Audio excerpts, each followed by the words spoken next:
Zali Steggall, member for Warringah. Well, we've seen some, this first week back in Parliament, we've seen that both parties still have climate deniers within their ranks. And what we've seen is the importance that facts matter. We've seen a debate around backbenchers, peddling lies and misinformation around coronavirus, but let's be clear, they are also peddling lies around climate change, and that needs to stop. We have serious issues and serious challenges ahead, whether it be through the vaccine rollout and coronavirus and bigger environmental challenges, and it's time this government stepped up, showed leadership and put Australia on a safe path. So last night, Craig Kelly's been banned from posting about COVID, but he started posting about coal again. Are you concerned about those backbenchers agitating and the effect that they could have on the government's policy? There's no doubt that there are backbenchers within the coalition, and I would argue also within the opposition, that don't accept the facts of science, and they peddle misinformation on a number of topics. We've seen it boil over in relation to misinformation on COVID and the vaccine, and the Prime Minister has stepped in. But we still have a high level of misinformation and peddling lies when it comes to climate change and other issues, and the Prime Minister should be stepping in there as well. What we saw in the US in the aftermath of the election was the result of insurrection as a result of peddling lies and misinformation. There is a proportion of the population that will take at face value these lies and unfortunately be led astray. And so it is very important for the Prime Minister to show leadership and call an end to this kind of misinformation on all issues, whether it be the vaccine, coronavirus and climate change. These are important scientific issues that need to be dealt with. There's a bit of chatter around that there's an independent conference coming up that a bunch of guys on the crossbench are going to be looking forward to, making sure that independents can challenge some of these people in their seats. Would you, for instance, be willing to back a candidate in the seat of Hughes to go up against Kelly?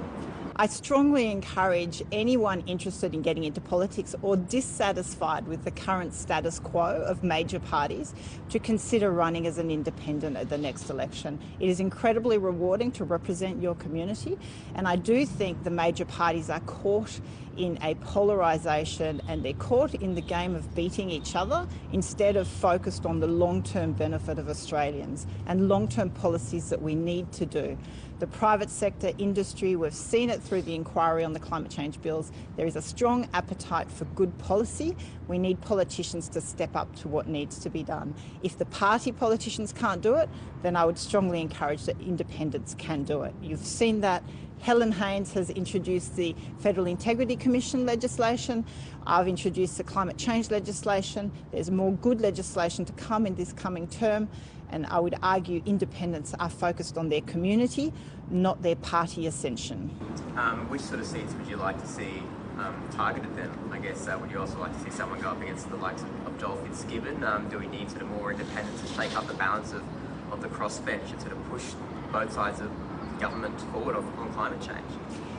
There's no doubt that there's division between both major parties when it comes to very important issues. And I don't think it's a major division. I think it's just the minority members that are prepared to wreck the joint and hold them to ransom and hold back good policy. And that's not acceptable for the vast majority of Australians. We know 80% of Australians are concerned about issues like climate change, and we need good policy on that front. That's why I've called for a conscience vote on good legislation. But if party politicians can't get out from behind party lines, then it's definitely time for more independents, have a minority government which enables much more good legislation to be negotiated and passed.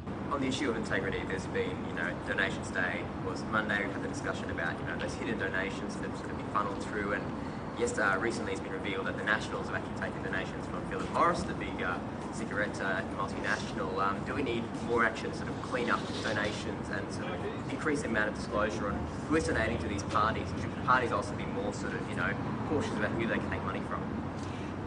I made a submission to the inquiry into the election in respect to donations, in respect to truth in political advertising, in respect to a number of issues where we don't have sufficient transparency and integrity in our process.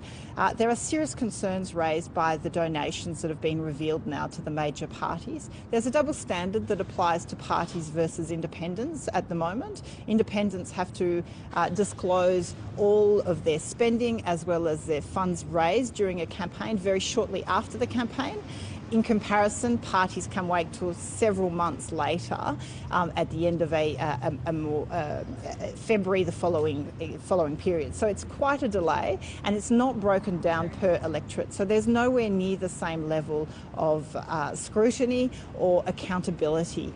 I welcome accountability. I absolutely think that we need transparency. We need to raise the trust in politics by the Australian people, and that can only be done by absolutely putting in place legislation that says democracy is not for sale. And finally, very quickly, final day of the sitting week, are you looking forward to getting back to the coast? It's been an interesting first week in Parliament for 2021, but I am looking forward to heading back to the Northern Beaches. I encourage everyone to come and visit the Northern Beaches. Our businesses did it tough with the Christmas lockdown, and we really are recovering.